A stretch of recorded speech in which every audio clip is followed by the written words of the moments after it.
네, 안녕하세요. 저는 부여군 농업기술센터에서 과수 화해 업무를 맡고 있는 오이명입니다. 오늘은 왕대추 교육에 대해서 강의를 할 건데요. 왕대추 어떤 생리에 대해서 그리고 부여군에서 재배하고 있는 일식재배 수용과 최근에 문제가 되고 있는 생리장애, 그 다음에 병해충 내용을 중심으로 해서 말씀드리겠습니다. 먼저 그 왕대추의 분류학적 위치인데요.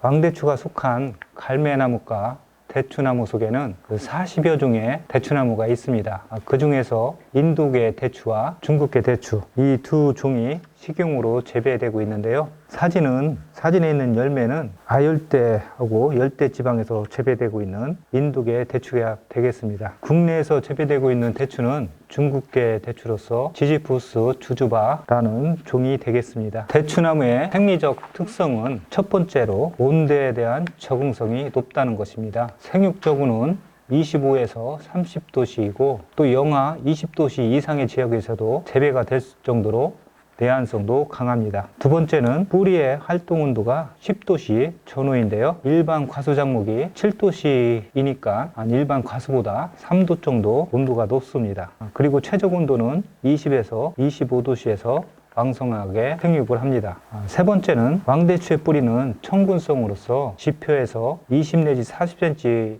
이내에 분포를 하며 건조에 강한 특성이 있습니다. 그렇지만 새순 발생기하고 과실 비대기에는 충분한 관수가 필요합니다. 왕대추의 뿌리는 내습성이 매우 약하고 호흡력이 강한 특성이 있으므로 토양의 통기성이 매우 좋아야 합니다. 왕대추의 특징 다섯 번째로서는 햇볕을 좋아하는 작물이라는 특성이 있습니다. 그래서 햇볕량이 부족하면 우짜라게 되고 결실량도 많이 불량하게 되겠습니다. 여섯 번째로서는 왕대추의 화분화는 당년에 발생한 잎줄기의 겨드랑이에서 화분화가 이루어짐으로써 화분화가 이루어지는 시기, 그때의 생육 상태나 기상 환경에 결실량에 대한 영향이 많이 받는 데 있습니다. 왕대추 품목의 장점은 첫 번째로 농작업이 간단해서 초보자들도 쉽게 할 수가 있으며 수익성이 높은 데 있습니다. 두 번째로는 식감이 좋아서 소비자들이 많은 수요가 있고 그럼으로써 판매도 용이합니다. 또 장점으로서 세 번째는 판매 유통이 유리하다는 것입니다. 다루기도 쉽고 가볍고 또한 단가도 높기 때문에 유통에 유리한 측면이 있습니다. 왕대추는 기능성이 우수해서 가공의 활용도가 높은 장점도 있습니다. 그런데 이 왕대추 재배에서 주의할 점이 두 가지가 있습니다. 첫 번째로서는 두두부에 높고 배수가 잘 되어야 합니다. 앞에서도 왕대추의 통기성에 대해서 말씀을 드렸는데요. 이 부분이 적지로서 반드시 점검이 돼야 될 사항입니다. 두 번째 주의사항으로서는 과도한 비료, 특히 축분 퇴비 사용을 하지 않아야 합니다. 이 주의사항을 잘 지키면 고품질 대추를 생산하는데 큰 문제가 없을 것이라 생각됩니다. 왕대추의 수형은 살펴보면은 첫 번째가 건대추를 목적으로 하는 일반 대추, 4m에 4m, 주간거리 4m에 열간거리 4m로 재배하는 일반 대추 수형이 있고요. 가운데는 생대추를 복주대추로 생대추를 재배하는 수형은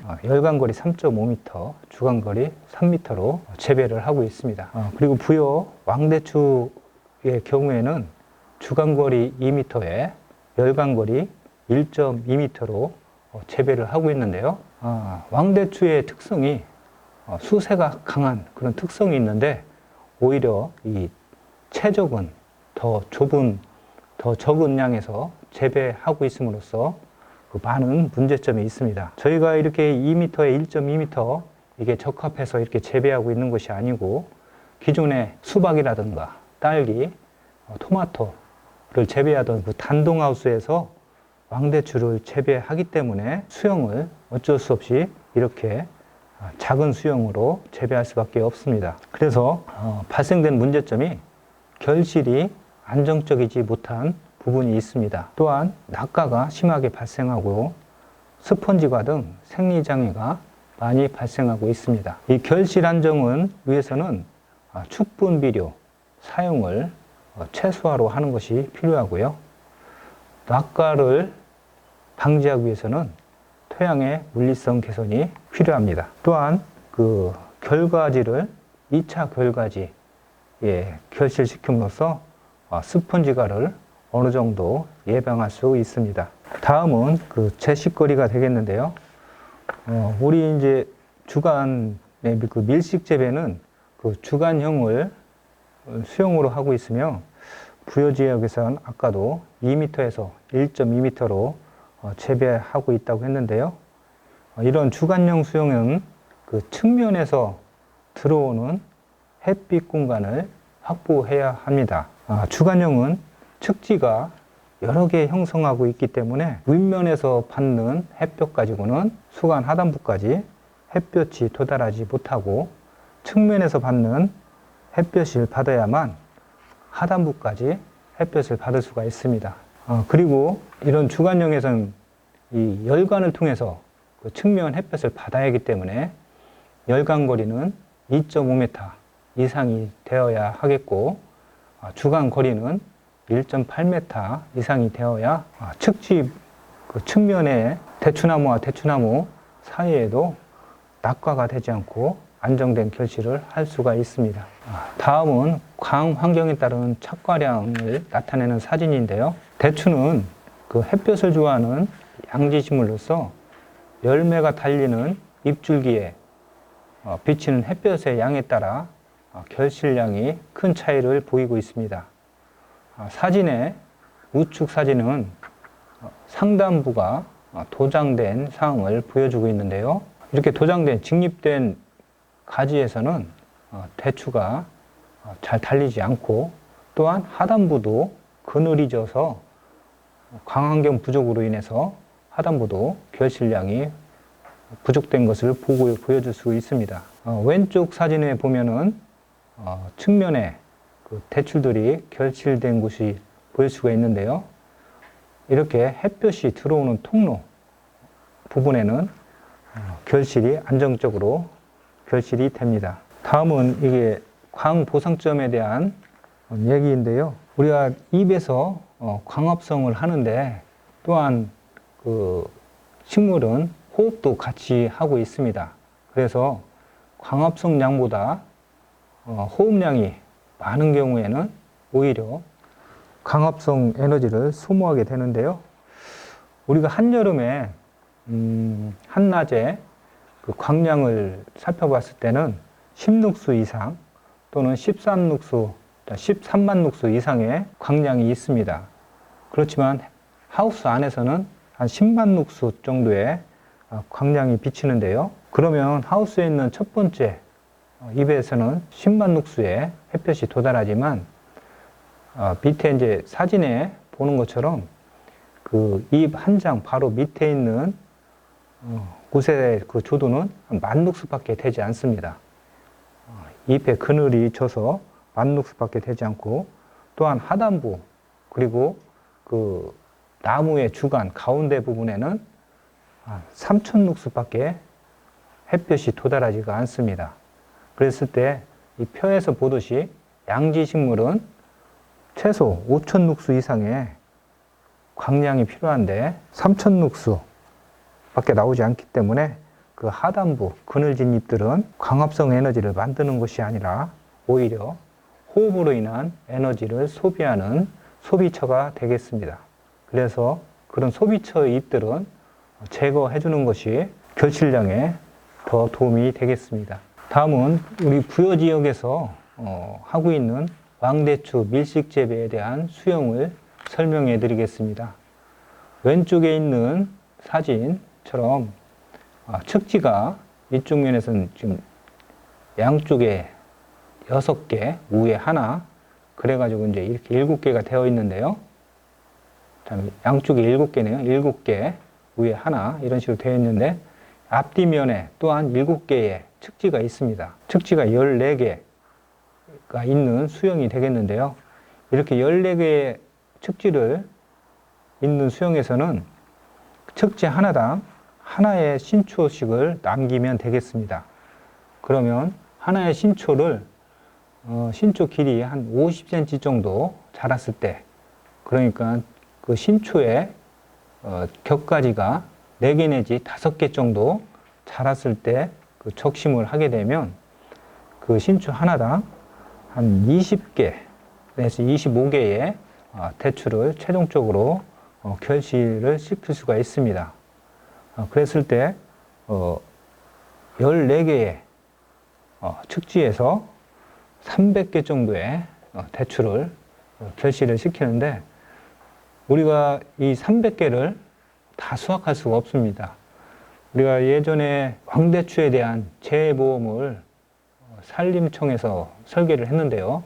그때 조사했을 때 왕대추의 그 재해 기준을 주당 150개가 달렸을 때는 기준 착과량으로 지금 잡고 있는 것으로 알고 있습니다.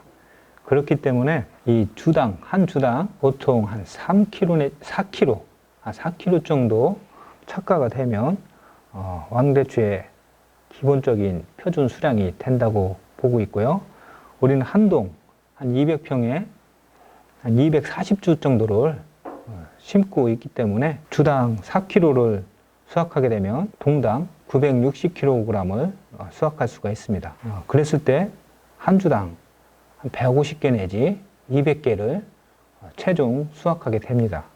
그렇기 때문에 여기 지금 측지 하나당 20개씩 착과하는 양은 한 300개를 달 수 있기 때문에 우리가 목표로 하는 한 150개, 200개의 양이 충분히 되는 수영이 되겠습니다.